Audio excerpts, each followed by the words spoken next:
Okay, मैं इतना ही पूछूंगा फिलहाल के लिए। तो आप बताओ मुझे, आपको समझ में आया मैंने कैथोड और एनोड की डेफिनेशन क्या बोली, वो समझ में आ गई क्या आपको?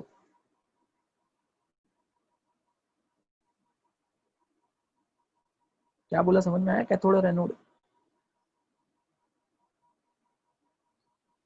तो गलती से भी अब आप, अगर कोई अच्छा स्टूडेंट है तो डेफिनेटली याद रखना, कोई अच्छा स्टूडेंट कभी ये नहीं बोलेगा कि कैथोड नेगेटिवली चार्ज होता है या कैथोड पॉजिटिवली चार्ज होता है। कंफ्यूजिंग है, क्यों? क्योंकि कैथोड कभी नेगेटिव भी हो सकता है, पॉजिटिव भी हो सकता है। ठीक है, इसीलिए कभी भी अगर आपको कोई पूछे अगली बार से कैथोड क्या होता है, तो याद रखना एक ऐसा इलेक्ट्रोड जहाँ रिडक्शन होता है, that is known as cathode. ऐसा इलेक्ट्रोड जहाँ ऑक्सीडेशन होता है, that is known as anode. ये ध्यान रखना, क्योंकि यहाँ पर आया इसलिए मैं आपको ये बता रहा हूँ। तो हमेशा मेरी आदत है, कुछ ना कुछ अगर मेरे को मिला तो मैं डेफिनेटली आपको बताता हूँ। उसको याद भी रखो आप, ऐसे ही मत, ऐसे नहीं बता रहा हूँ, इंपॉर्टेंस है उसका। ओके, यहाँ पे भले ही नेगेटिव एंड पॉजिटिव दिया, ठीक है, ठीक है। ओके, उसके बाद क्या लिखा हुआ है, क्योंकि यहाँ से कुछ स्ट्रीम ऑफ पार्टिकल में हमेशा कुछ ना कुछ एक्स्ट्रा बोलता है, तो उसका हमेशा आप याद रखा करो। उसको इंपॉर्टेंट होता है वही बताता हूँ। ठीक है, तो यहाँ से यहाँ जा रहे हैं कुछ पार्टिकल्स, उन्होंने ऑब्जर्व किए जो कैथोड से निकल के एनोड की तरफ जा रहे थे। इसीलिए साइंटिस्ट को पता नहीं चला हालांकि उस समय वो एक्चुअली है क्या थे। सिर्फ उनको इतना पता चला कि कुछ तो निकल के इस तरफ जा रहे, बस इतना ही पता चला। इसलिए उन्होंने नाम रख दिया कैथोड रेज, सीधा नाम रख दिया, क्योंकि कैथोड में से निकल रहे थे, इसलिए नाम रख दिया कैथोड रेज। ये तो बाद में पता चला कि एक्चुअली कैथोड रेज ही क्या है, इलेक्ट्रॉन्स। बाद में एक्सपेरिमेंट किए गए, बहुत सारे एक्सपेरिमेंट किए गए, और बाद में पता चला कि कैथोड रेज ही एक्चुअली इलेक्ट्रॉन्स है। जिन्होंने ये एक्सपेरिमेंट किया उनको ही नहीं पता था, उन्होंने सीधा नाम रख दिया कैथोड रेज। ठीक है, देखते क्या लिखा है अभी, वापस पूरा पढ़ रहा हूँ मैं। When sufficiently high voltage is applied across the electrodes, current starts flowing through a stream of particles moving in the tube from negative electrode, that is cathode, according to this, to the positive electrode, anode. These were called cathode rays or cathode ray particles. The flow of current from cathode,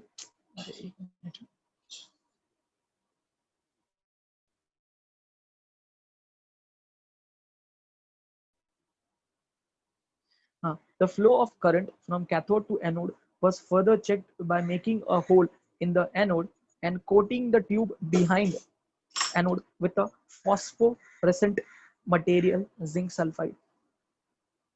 When these rays, after passing through anode, strikes the zinc sulfide coating, a bright spot is developed on the coating. Actually क्या हुआ, ये देखो, ये जो current निकल रहा था ये दिख थोड़ी रहा था एक्चुअली। इन्होंने वहां पर भी क्या किया, इसको प्रूव करने के लिए कि एक्चुअली फ्लो कर रहा है, इसके लिए उन्होंने क्या किया, एनोड को परफोरेट किया, एनोड को परफोरेशन किया एनोड के ऊपर। ठीक है, एनोड्स में होल्स किए उन्होंने।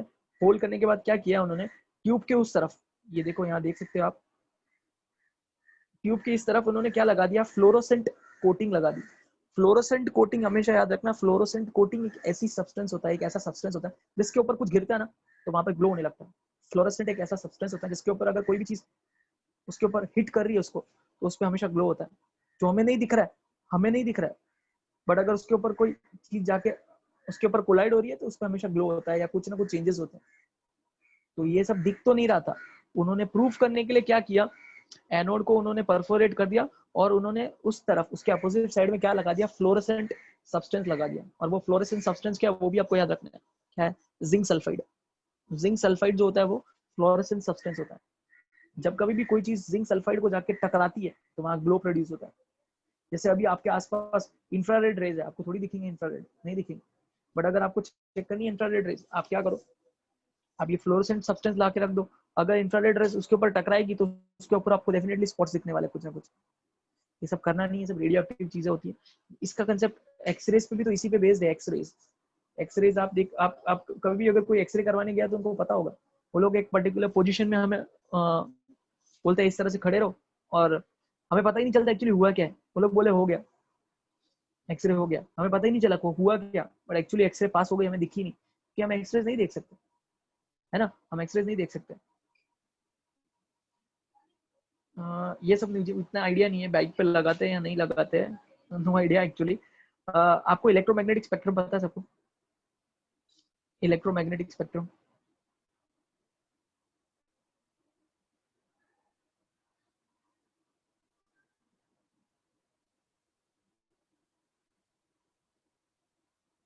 हाँ लिख सकते हो ना, लैंड्रा लिख सकते हो।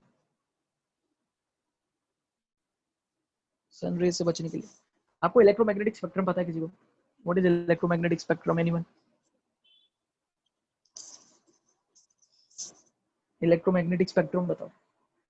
स्कूल में पढ़ा है कि इलेक्ट्रोमैग्नेटिक स्पेक्ट्रम किसी ने? हालांकि इस चैप्टर में आने वाला है। इलेक्ट्रोमैग्नेटिक स्पेक्ट्रम क्या होता है बताओ।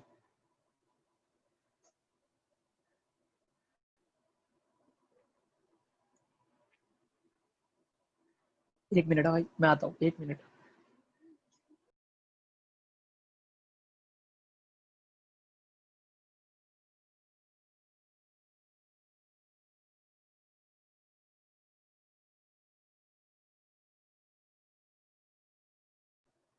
ओके, इलेक्ट्रोमैग्नेटिक स्पेक्ट्रम क्या होता है पता है आपको? इलेक्ट्रोमैग्नेटिक स्पेक्ट्रम मैं आपको बताता हूँ।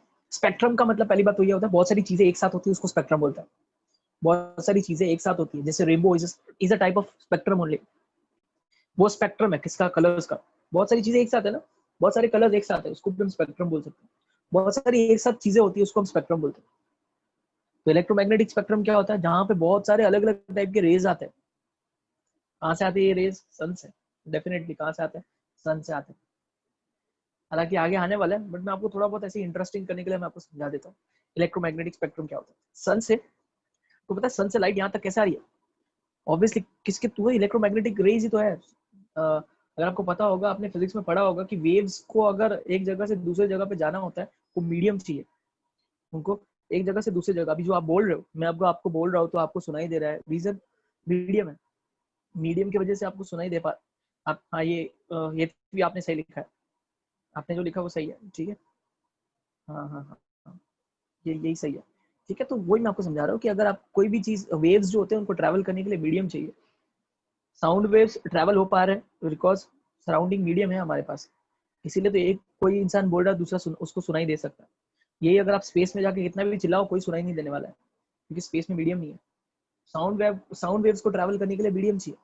वैसे ही इलेक्ट्रोमैग्नेटिक वेव्स ऐसे वेव्स होते हैं जिनको ट्रैवल करने के लिए मीडियम की जरूरत नहीं है। इलेक्ट्रोमैग्नेटिक वेव्स वो वेव्स जिनको ट्रैवल करने के लिए मीडियम की जरूरत नहीं होती है, उसको हम इलेक्ट्रोमैग्नेटिक वेव्स बोलते हैं। तो सन से अर्थ तक लाइट कैसे आ रही है? यही तो रीजन है। सन से अर्थ तक आ रही है लाइट, तो सन के एटमॉस्फेयर में आने से पहले तो वो क्या है? स्पेस ही है ना। सन से जब लाइट अर्थ की तरफ आ रही है, तो ऑब्वियसली क्या हो रहा है? उसके बीच में पहले तो स्पेस है। फिर लाइट किसके अंदर एंटर करने वाली है? अर्थ के एटमॉस्फेयर में। तब तो उसको मीडियम मिल जाएगा, बट उसके पहले का क्या? उसके पहले तो वो स्पेस में है। तो सन से लाइट आ कैसे रही है फिर? ऑब्वियसली वो जो लाइट है उसको मीडियम की जरूरत नहीं पड़ रही है। इसका मतलब जो हम लाइट देख रहे हैं एक्चुअली, वो इलेक्ट्रोमैग्नेटिक वेव्स है। दैट इलेक्ट्रोमैग्नेटिक वेव्स है ना। तो इलेक्ट्रोमैग्नेटिक स्पेक्ट्रम जो होता है, उसके अंदर बहुत सारी वेव्स होती है, जैसे cosmic rays, X rays, gamma rays, है ना, इंफ्रारेड, विजिबल लाइट जो हम अभी देख पा रहे हैं। उस इतनी सारी सन से जो इतनी सारी लाइट्स आ रही है, उसमें से सिर्फ हम क्या देख सकते हैं? जो अभी हम देख पा रहे हैं, क्या? Visible light. हम सिर्फ उसको ही देख सकते हैं। सन से बहुत सारी चीजें आती है, सन से इंफ्रारेड भी आती है, सन से एक्सरेज भी आती है, सन से यूवी लाइट भी आती है, माइक्रोवेव्स भी आती है, गामा रेज भी आते हैं, नहीं दिखते हम। ये सारी चीजें हमें नहीं दिखती। ठीक है, ये सारी चीजें हमें नहीं दिखती। तो इन सब चीजों को अगर हमें देखना है, तो फिर हमें क्या यूज करना पड़ता है? फोटोग्राफिक प्लेट यूज करना पड़ता है। फोटोग्राफिक प्लेट या फ्लोरोसेंट सब्सटेंस यूज करना पड़ता है। एक्सरेज जो आती है, एक्सरे जो शीट आती है, वो जो आपने देखी होगी, अगर घर पे भी आपके किसी के है, तो वो जो वायलेट कलर की शीट होती है या ब्लैक एंड व्हाइट समथिंग जैसी शीट होती है, वो एक्चुअली क्या है? उसके ऊपर क्या एक्चुअली जिंक सल्फाइड लगाया हुआ है। इसके ऊपर क्या लगाया हुआ है? जिंक सल्फाइड या फिर कोई ऐसा सब्सटेंस लगाया हुआ है जो ग्लो करता है। ठीक है, तो इन्होंने प्रूव करने के लिए क्या किया है? यहाँ पर फ्लोरोसेंट कोटिंग लगाई हुई है। हालांकि इलेक्ट्रोमैग्नेटिक स्पेक्ट्रम में आपको आगे डिटेल में समझाऊंगा, डोंट वरी, एकदम डिटेल में समझाने वाला। अभी के लिए ऐसे ही बताया। तो ये फ्लोरोसेंट सब्सटेंस इस पे ग्लो होने लगा, तो पता चल गया यहाँ से कुछ तो आ रहा है, तभी तो यहाँ पे ग्लो हो रहा है, तभी तो यहाँ पे ग्लो हो रहा है। ठीक है, इसको इस तरह से उन्होंने प्रूव किया। तो वही इन्होंने यहाँ पर लिखा हुआ है।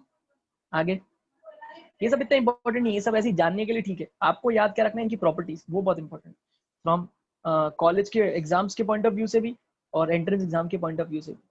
एंट्रेंस एग्जाम में इस पूरे इतने पैराग्राफ में से एक ही चीज आ सकती है कि डिस्चार्ज ट्यूब क्या होता है। ये क्वेश्चन आया हुआ है। डिस्चार्ज ट्यूब का डेफिनेशन क्या है? डिस्चार्ज ट्यूब वो होती है जिसके अंदर प्रेशर लो होता है, वोल्टेज वेरी हाई वोल्टेज होता है, उसको हम बोलते हैं डिस्चार्ज ट्यूब। बस, बाकी कुछ नहीं आने वाला है, इसमें से कुछ नहीं पूछने वाला है बाकी। ठीक है,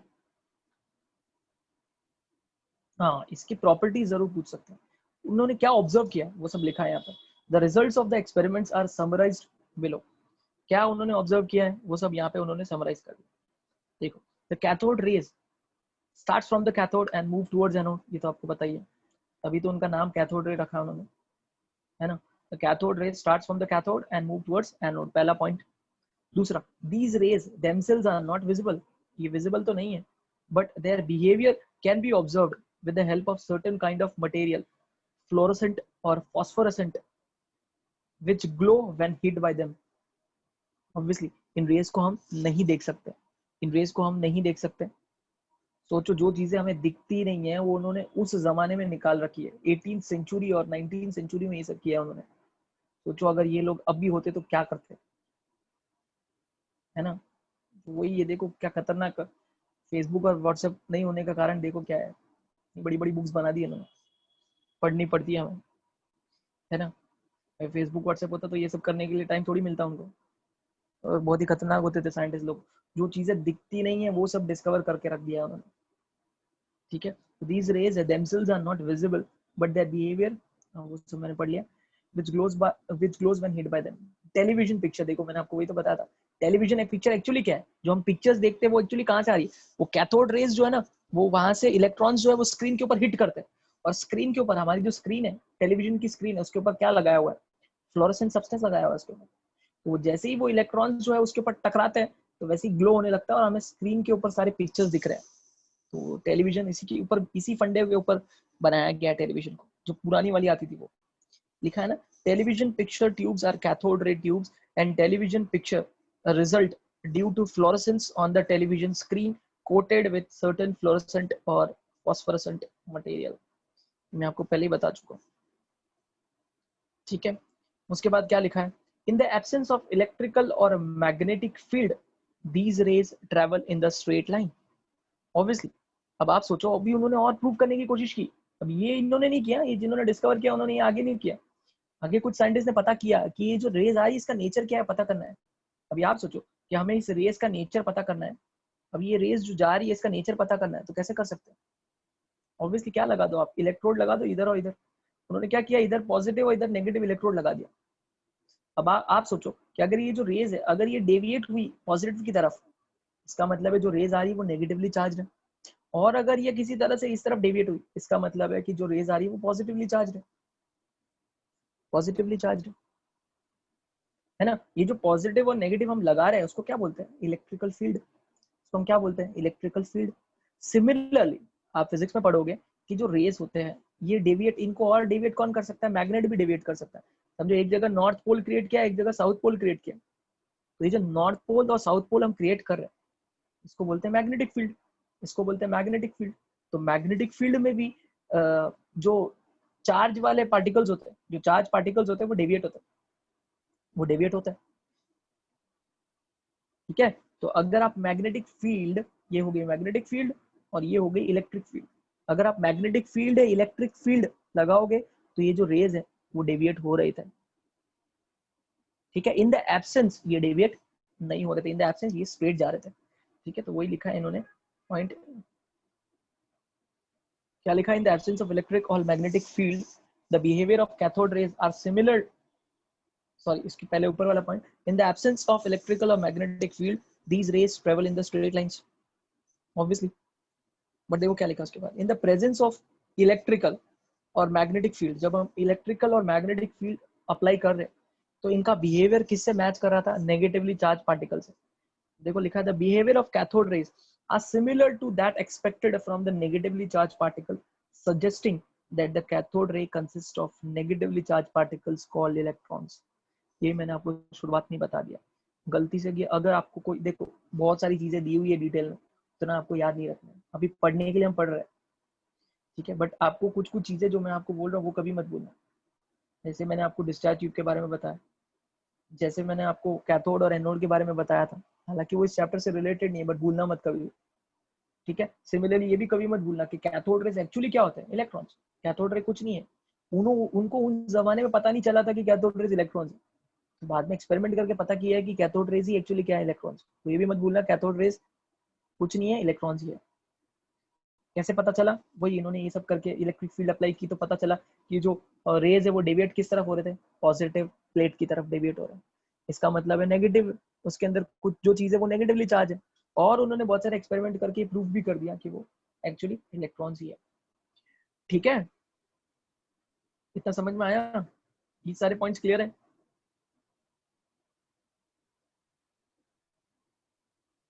ये सारे पॉइंट्स क्लियर है ना? सोना मता।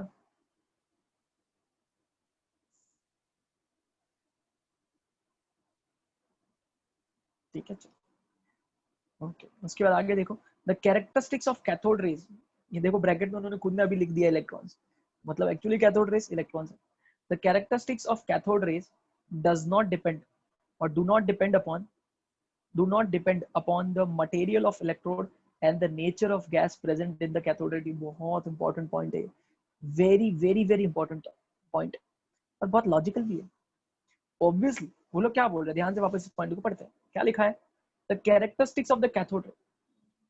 एक मिनट है, हाँ, ये पॉइंट बहुत ज्यादा इंपॉर्टेंट है, बाकी पॉइंट तो आसानी से समझ में आ जाते हैं, ये पॉइंट समझना पड़ता है। देखो क्या लिखा है, the characteristics of the cathode rays electrons do not depend upon the material of electrode। आपने इलेक्ट्रोड, ये जो प्लेट्स आपने लगाई है, ये जो प्लेट्स आपने कैथोड की जो लगाई है, वो कोई भी प्लेट हो, आयरन हो या कोई भी मेटल हो, और इसके अंदर आपने ट्यूब के अंदर कोई गैस फिल किया, वो भी कोई भी हो, कोई फर्क नहीं पड़ने वाला है किसके ऊपर, कैथोड रेज पर। कैथोड रेज वही के वही निकलने वाले हैं, चाहे आप कुछ भी कोई भी गैस फिल करो, आप कैथोड को कोई भी मेटल ले लो, उसका नेचर बिल्कुल चेंज नहीं होने वाला है। क्यों चेंज नहीं हो रहा है? क्योंकि एक्चुअली बाद में पता चल गया ना कि एक्चुअली कैथोड रेज क्या है, इलेक्ट्रॉन्स, और इलेक्ट्रॉन्स का नेचर तो सेम ही होता है ना। इलेक्ट्रॉन्स, आप मुझे बताओ, अगर मैं सोडियम में से एक इलेक्ट्रॉन बाहर निकालू, सोडियम में से एक इलेक्ट्रॉन बाहर निकालू, और मैग्नीशियम में से एक इलेक्ट्रॉन बाहर निकालू, क्या ये दोनों इलेक्ट्रॉन अलग अलग होंगे? क्या ये दोनों इलेक्ट्रॉन अलग अलग होंगे? ऑक्सीजन में से इलेक्ट्रॉन निकाल दिया मैंने, समझो, क्लोरीन में से इलेक्ट्रॉन निकाल दिया, मुझे बताओ, जो भी इलेक्ट्रॉन मैं बाहर निकाल रहा हूँ, सब इलेक्ट्रॉन तो एक जैसे ही होंगे ना, या इलेक्ट्रॉन अलग अलग होंगे? सेम होंगे। इसीलिए इनकी प्रॉपर्टी चेंज नहीं हो रही थी। क्यों? क्योंकि कैथोड रेज एक्चुअली क्या है, इलेक्ट्रॉन्स, और कैथोड रेज इलेक्ट्रॉन्स है। तो आप कोई भी मेटल यूज करो, उसमें से निकलने वाला एक्चुअली क्या है, उसमें से एक्चुअली इस कैथोड में से निकलने वाला क्या है, एक्चुअली इलेक्ट्रॉन। कोई भी मेटल ले लो, निकलने वाला तो इलेक्ट्रॉन ही है। कोई भी गैस फिल कर लो, तो भी क्या निकलने वाला है, इलेक्ट्रॉन। एक्चुअली पता है आपको वो इलेक्ट्रॉन आ कहाँ से आ रहे थे?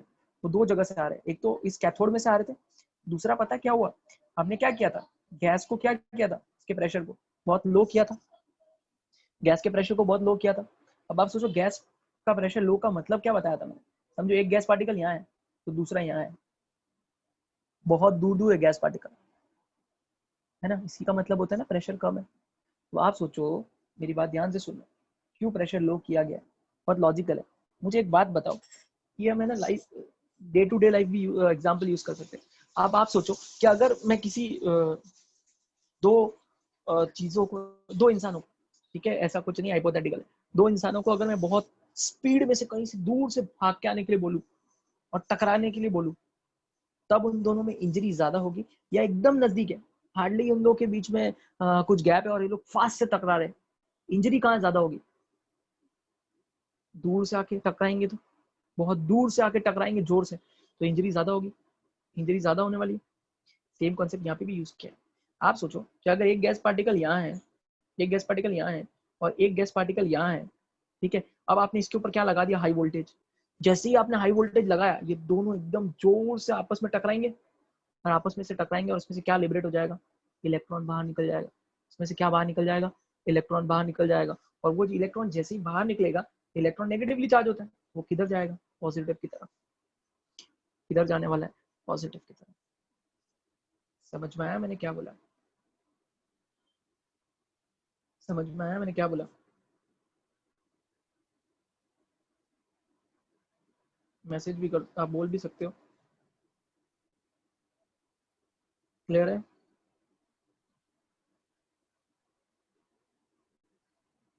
इसीलिए प्रेशर लो लेना था।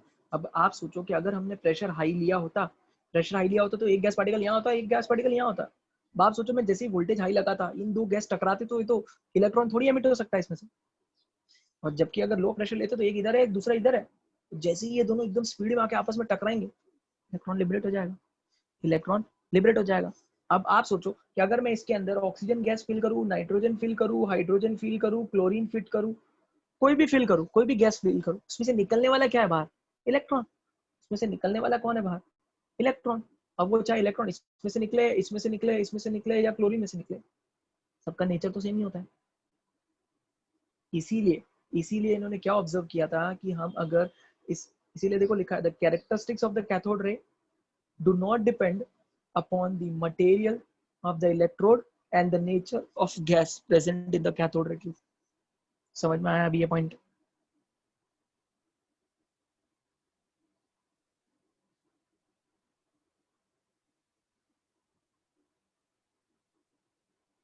सो तो नहीं रहे हो ना?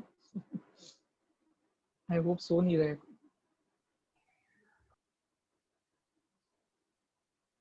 ठीक है, तो इस तरह से पता चला कि एक्चुअली वो इलेक्ट्रॉन। ठीक है, इस तरह से उन्होंने कंक्लूड कर दिया यहाँ से। फिर इन्होंने कहा कंक्लूजन क्या है? ऑब्वियसली अगर चेंज नहीं हो रहा था, अभी यहाँ से आप ही सोचो कि यहाँ से आप खुद आप सोचते आप क्या कंक्लूजन लगाते अगर आप साइंटिस्ट होते इस एक्सपेरिमेंट को करते होते? ठीक है, तो क्या कंक्लूजन निकालते आप भी? क्या अब मैं कुछ भी मटेरियल यूज कर रहा हूँ, सब में से एक ही सेम चीज बाहर आ रही है, सब में से जो चीज बाहर आ रही है उन सबकी प्रॉपर्टी सेम आ रही है एकदम, इसका मतलब है वो चीज सबके अंदर है, सबके अंदर है, जो भी मैं फिल कर रहा हूँ सबके अंदर वो चीज है। इसीलिए तो यहाँ पे इन्होंने लिख दिया thus we can conclude that all the atoms, आप कोई भी एटम ले लो सबके अंदर इलेक्ट्रॉन्स है। इलेक्ट्रॉन किसी ने देखे थोड़ी है, इसी एविडेंस के बेसिस पे बोला गया। समझा? फाइनली उन्होंने कंक्लूड कर दिया कि electrons are the basic constituents of all the atoms. Clear है? ये सब की सब प्रॉपर्टीज आपको याद रखनी है। और हाँ, हम गवर्नमेंट टेक्स्ट बुक में से हालांकि करेंगे अगले क्लास में कि देखते हैं उन्होंने क्या लिखे, क्योंकि आपको एग्जाम के अंदर आपको गवर्नमेंट टेक्स्ट बुक में जो पॉइंट्स दिए वो लिखने। ठीक है, सिंपल है। इस कितने पॉइंट है टोटल? 5 पॉइंट। किसी को भी इन 5 पॉइंट में से कोई डाउट, किसी को कुछ बताना है एक्स्ट्रा, या डेफिनेटली मोस्ट वेलकम। कुछ पूछना है या कुछ बताना है तो प्लीज।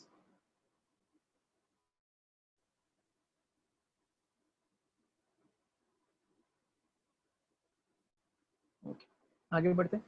अब इतना सब कुछ पढ़ने का हमारा सिर्फ यहाँ से हमें कुछ 3-4 पॉइंट है जो हमें याद रखना है। पहला पॉइंट डिस्चार्ज ट्यूब के बारे में, कैथोड एनोड के बारे में, कैथोड रे एक्चुअली क्या होते हैं, इलेक्ट्रॉन्स होते हैं, और क्या ये 5th पॉइंट बिल्कुल मत भूलना, चाहे गवर्नमेंट टेक्स्ट बुक में दिया है नहीं दिया, आप मत भूलना कि the characteristics of cathode ray depend नहीं करती है किस पे, जो कैथोड यूज करेंगे उसमें, या फिर जो ट्यूब के अंदर हमने जो गैस फिल किया उन दोनों पे डिपेंड नहीं करती।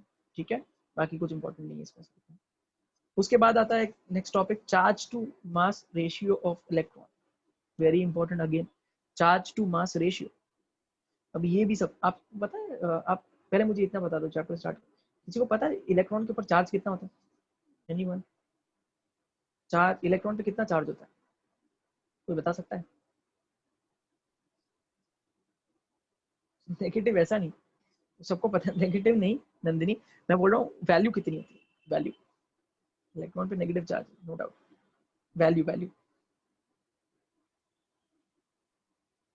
Okay, anyone? ये सब बेसिक्स है, ये बिल्कुल मत भूलना। हाँ, ये हेत भी आपने सही बताया। ठीक है, ये सब बेसिक्स है, कोई बात नहीं, अभी नहीं पता तो मैं बता रहा हूँ तो भूलना मत अगली बार से। ठीक है, ये सब इस चैप्टर में बताना है। देखो इतना होता है, ठीक है, इतना होता है, ध्यान रखना। ये इलेक्ट्रॉन का चार्ज है, सिर्फ इसमें एक चीज है जो हेतवी आपने नहीं बताई, क्या? ये जो चार्ज लिखा ना इन्होंने, इसके आगे सिर्फ नेगेटिव लगाना है, मतलब एक्चुअली आंसर क्या है, -1.6 इंटू 10⁻19 है। ठीक है, आप 1.6 इंटू 10⁻19 नहीं बोल सकते, आपको पूरा बोलना पड़ेगा, -1.6 into 10⁻19 Coulomb's. Unit is coulomb, आपको पता होगा चार्ज की यूनिट क्या होती है, कूलम। तो आंसर इज -1.6 इंटू 10⁻19 कूलम्स। गलती से भी मत भूलना, वेरी इंपॉर्टेंट अगेन। सिमिलरली अगर आपको कोई पूछे प्रोटॉन के ऊपर चार्ज कितना होता है, तो पॉजिटिव सबको पता है, बट वैल्यू कितनी होती है, सेम इतनी ही, सिर्फ डिफरेंस क्या आएगा, उसमें मैंने क्या बताया था, -1.6 इंटू 10 माइनस 19 कूलम, तो प्रोटॉन पे कितना है, +1.6 into 10 minus 19 coulomb. Any doubt?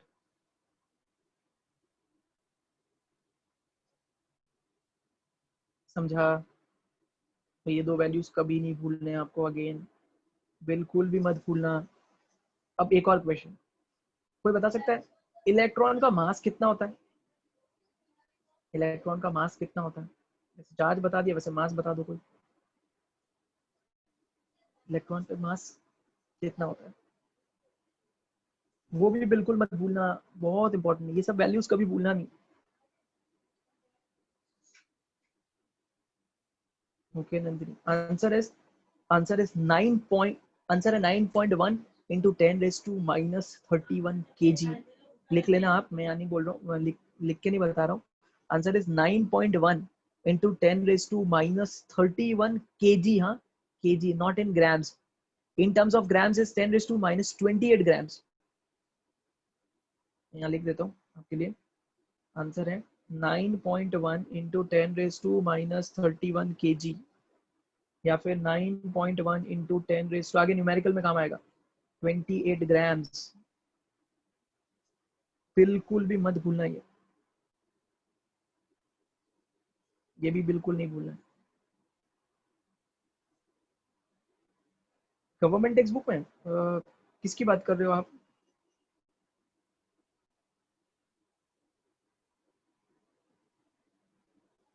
Values, values government text book में हो या ना हो नंदिनी, आपको याद रखना है, मैटर ही नहीं करता कि गवर्नमेंट टेक्स्ट बुक में है या नहीं है।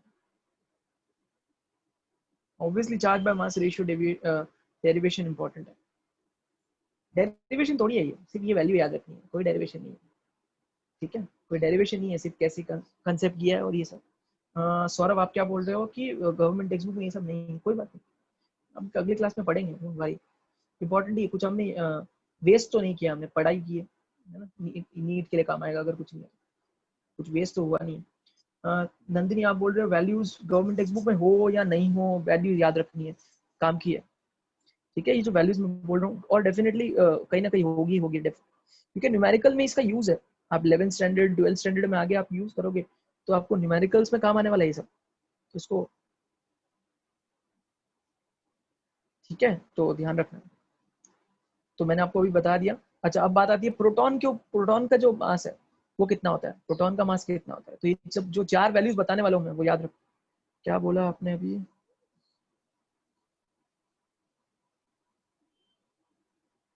हाँ लेंड्रॉय, आप वही बोल रहे हो ना, charge by mass ratio derivation. Derivation नहीं है ना ये, डेरिवेशन कहाँ है? सिर्फ इधर देखो, खाली इतना सा लिख के दिया, ये चार्ज बाय मास, बस। कोई डेरिवेशन नहीं है। डेरिवेशन का मतलब तो होता है पूरा डिराइव करना ना। सिर्फ इतना, ये वैल्यू पता होनी चाहिए। कितनी बार जेई और नीट में ये वैल्यू पूछी हुई है, चार्ज बाय मास की वैल्यू कितनी है। ठीक है, कोई डेरिवेशन नहीं है ये। हाँ, अभी प्रोटॉन के ऊपर, प्रोटॉन का मास कितना होता है तो याद रखना, प्रोटॉन का मास होता है 1.67 इंटू 10⁻⁻24 ग्राम्स। 1.67 इंटू 10⁻⁻24 ग्राम्स, ये प्रोटॉन का मास है। ठीक है, बिल्कुल भी मत भूलना, मैंने आपको बता दिया ये सब। ठीक है, इलेक्ट्रॉन का मास, प्रोटॉन का मास, इलेक्ट्रॉन का चार्ज और प्रोटॉन का चार्ज, सब पता होना चाहिए। ठीक है, ठीक है, तो ये सब आप गलती से भी मत भूलना, सब इंपॉर्टेंट पॉइंट्स है जो मैंने अभी आपको बताया। आप देख सकते हो यहाँ पे इन्होंने डिराइव भी किया है मास। देखो इलेक्ट्रॉन का मास कितना है, 9.1। प्रोटॉन का चार्ज, प्रोटॉन का चार्ज बताया ना मैंने, मेलिसा, प्रोटॉन का चार्ज मैंने अभी आपको बताया ना, जितना इलेक्ट्रॉन का उतना ही प्रोटॉन का होता है, इसीलिए तो atom as a whole neutral होता है। प्रोटॉन का भी चार्ज उतना ही है, सिर्फ डिफरेंस क्या है, वहां पर क्या बताया था मैंने, इलेक्ट्रॉन में -1.6 इंटू 10⁻⁻90, प्रोटॉन का क्या है, +1.6 इंटू 10⁻⁻90, है ना। इलेक्ट्रॉन का कितना होता है?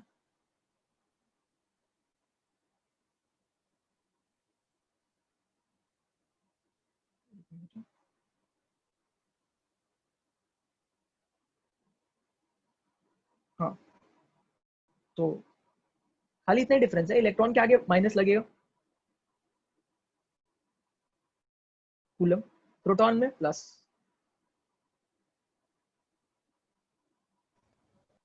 क्लियर?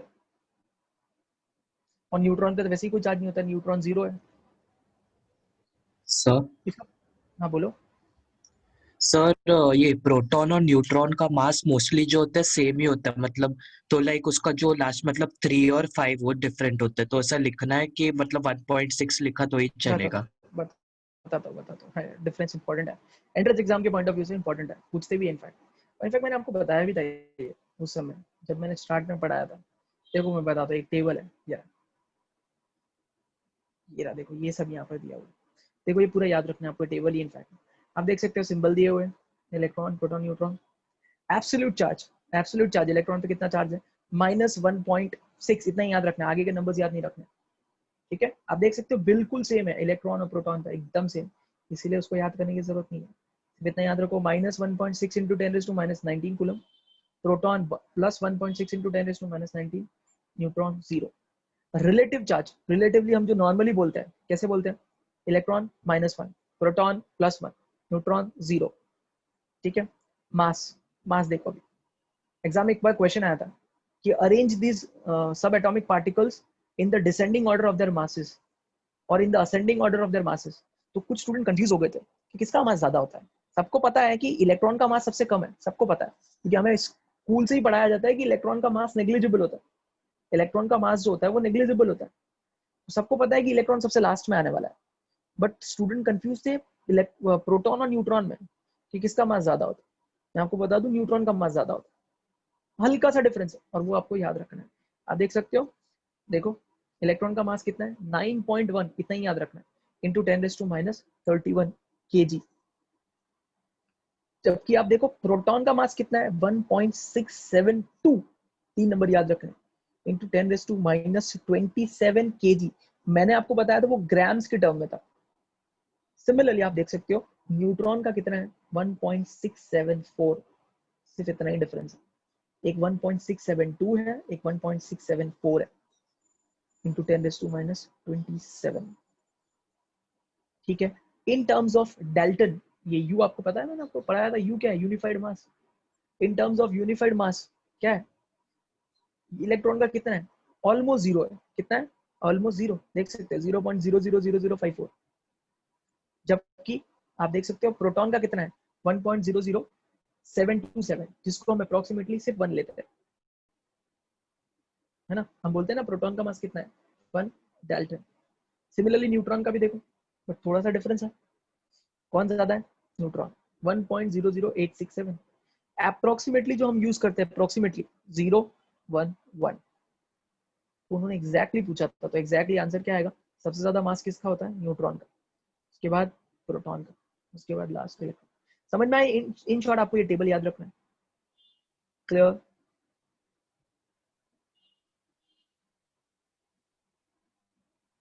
ठीक है, ये टेबल आपकी गवर्नमेंट टेक्स्ट बुक में दिया है नहीं दिया है डजंट मैटर। जो लोग एंट्रेंस एग्जाम देने वाले हैं, प्लीज, वेरी इंपॉर्टेंट आगे क्या एंट्रेंस एग्जाम, ये सबको ध्यान रखना ही है, क्योंकि आगे न्यूमेरिकल आने वाले हैं। ठीक है, हाँ बट मैंने क्या बोला है, सिर्फ ये देखो यहाँ पर कितना याद रखोगे, 1.6, बस पूरा नंबर मत जाना है। यहाँ पर कितना याद रखोगे, 9.1। हाँ, इन दोनों में ज्यादातर कंफ्यूजन होते हैं, तो याद रखना प्रोटॉन का होता है 1.672, उसका होता है 1.674, बस 24, बस इतना ही है, ज्यादा पूरे नंबर्स याद रखने की जरूरत नहीं है। और ये वाला तो याद रखने की जरूरत एक बार है भी नहीं, नो नीड, जरूरत नहीं है इतना। ठीक है, हाँ एंट्रेंस एग्जाम देने जाओगे तब एक बार देख लेना, कभी आ गया तो आ गया, वरना नहीं पूछेंगे। क्लियर है, अभी के लिए इतना ज्यादा स्ट्रेस करने की जरूरत नहीं है। जितना मैंने बताया उतने नंबर्स हर एक साइंस स्टूडेंट को पता होना चाहिए, मेरा मानना ये कि एटलीस्ट साइंस स्टूडेंट को कुछ चीजें कोई बेसिक्स पूछे तो उतना आना चाहिए। जैसे अभी मैंने आपको कैथोड और एनोड पूछा था, जैसे मैंने इसके प्रीवियस क्लास में मैंने आपको पूछा था कैटलिस्ट की डेफिनेशन क्या है, तो वो आप सबको पता होनी चाहिए एज अ साइंस स्टूडेंट। मैंने आपको बताया था कैटलिस्ट वो होता है जो क्या करता है, एक्टिवेशन एनर्जी को कम कर देता है।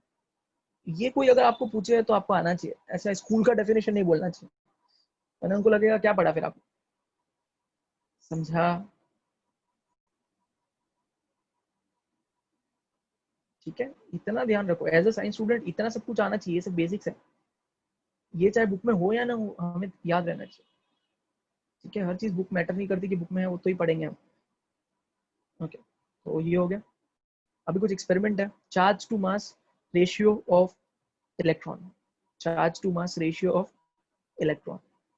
ओके, जे थॉमसन, पहली बात तो किसने मेजर किया वो भी पूछते हैं, किसने बताया था ये वैल्यू, जे थॉमसन, है ना। Electrical charge E to the mass of electron me by using cathode ray experiment, cathode ray tube, and applying electrical and magnetic field perpendicular to each other as well as to the path of electron। ये बहुत ही दिमाग लगा के solve किया गया, ये actually physics का derivation है। देखो ना उन्होंने क्या किया था, आई होप आपको फिजिक्स में कौन से चैप्टर हुआ है, ये इलेक्ट्रिसिटी और मैग्नेटिक से रिलेटेड कोई चैप्टर हुआ है क्या? तो मैं आपको इसका कंसेप्ट बताता हूँ, अदरवाइज नहीं भी समझोगे कोई जरूरत नहीं इतना, बट फिर भी मैं आपको बताता हूँ। देखो कितना दिमाग लगाया जे थॉमसन ने। चलो ठीक है, मैं आपको बताता हूँ। हाँ देखो, जो जे थॉमसन उन्होंने किया क्या, आप सबको पता है ना कि कैथोड और एनोड ये दिख रहा है, कैथोड से anode without in the presence of electric field, sorry in the absence of electric और मैग्नेटिक फील्ड स्ट्रेट ट्रेवल करता है, सबको पता है। तो उन्होंने क्या दिमाग लगाया, उन्होंने ये दिमाग लगाया, उन्होंने क्या किया, देखो आप क्या हो रहा है, आप देख सकते हो पॉइंट ए की तरफ, पॉइंट बी की तरफ और पॉइंट सी की तरफ। ये क्या है एक्चुअली, ये एक्चुअली क्या है कि जब उन्होंने इलेक्ट्रिक फील्ड लगाई, मेरी बातें ध्यान से सुनना तब समझ में आएगा, ठीक है, मेरी बातें बहुत ही ध्यान से सुनना अगर आपको समझना है। तो उन्होंने जब सिर्फ इलेक्ट्रिक फील्ड अप्लाई की, उन्होंने जब इस कैथोड रे ट्यूब के अंदर इलेक्ट्रिक फील्ड अप्लाई की, मतलब ये ब्लू प्लेट और ये गोल्डन प्लेट अप्लाई किया, तो जो डेविएशन है वो किधर गया होगा, ए की तरफ। किधर गया, ए, क्यों, क्योंकि हमें पता है कि कैथोड रे एक्चुअली इलेक्ट्रॉन्स है, वो तो पॉजिटिव की तरफ ही जाने वाला है, पॉजिटिव की तरफ ही जाने वाला है। सिर्फ इलेक्ट्रिक फील्ड अप्लाई की तो उन्होंने देखा ए की तरफ जा रहा है। फिर उन्होंने क्या किया, सिर्फ मैग्नेटिक फील्ड लगाई, नॉर्थ और साउथ, आप देख सकते हैं ये मैग्नेट अरेंज किया उन्होंने, मैग्नेट एक जगह नॉर्थ पोल है, एक जगह साउथ पोल है, ठीक है। इसका कुछ और इसके पीछे रीजन होता है। तो उन्होंने क्या ऑब्जर्व किया कि इस बार कहाँ जा रहा है, सी की तरफ, इस बार कहाँ जा रहा है, सी की तरफ, डेविएशन सी की तरफ हो रहा है। क्यों हो रहा है सी की तरफ, ये आपका इसका रीजन फिजिक्स में, ठीक है, कि नेगेटिवली चार्ज ऐसे ही क्यों डेविएट होते हैं वो आप फिजिक्स में देखना। तो उन्होंने क्या दिमाग लगाया, उन्होंने क्या सही दिमाग लगाया, उन्होंने क्या किया, उन्होंने इस मैग्नेटिक फील्ड को और इलेक्ट्रिक फील्ड को इस तरह से अरेंज किया, इस तरह से उनकी वैल्यूज को अरेंज करके लगाया कि आपका जो आने वाली रेज है वो सीधी स्ट्रेट जाए। कैसी जाएगी, स्ट्रेट। कैसे पॉसिबल है ये, पॉसिबल क्यों नहीं है, ऑब्वियसली पॉसिबल है। आप सोचो, in the presence of electric field कहाँ जा रहा है, ए, in the presence of magnetic field कहाँ जा रहा है, सी। तो अगर मैं दोनों को साथ में लगा दूं, एक पर्टिकुलर वैल्यूज की, इन दोनों की वैल्यूज, इलेक्ट्रिक फील्ड और मैग्नेटिक फील्ड की वैल्यूज को इस तरह से अरेंज करूं और दोनों को अगर मैं साथ में लगा लूं, तो मुझे पता है कि इलेक्ट्रिक फील्ड जो है वो पार्टिकल को यहाँ खींचता है, मैग्नेटिक फील्ड जो है वो पार्टिकल को यहाँ खींचता है। तो अगर मैं दोनों को साथ में लगा दूंगा तो दोनों एक दूसरे को बैलेंस कर देंगे और कैसे जाएगा, सीधा जाएगा। पाथ कैसा होगा, सीधा। समझ में आएगा पहले तो ही आगे समझा पाऊंगा। समझा क्या मैंने क्या बोला?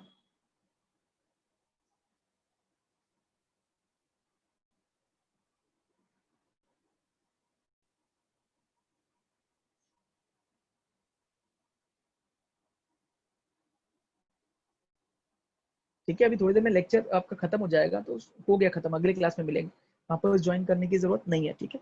हाँ, तो यही आपको ध्यान रखना है, जहाँ पे भी हमारा खत्म होगा हम अगले क्लास में कंटिन्यू करेंगे।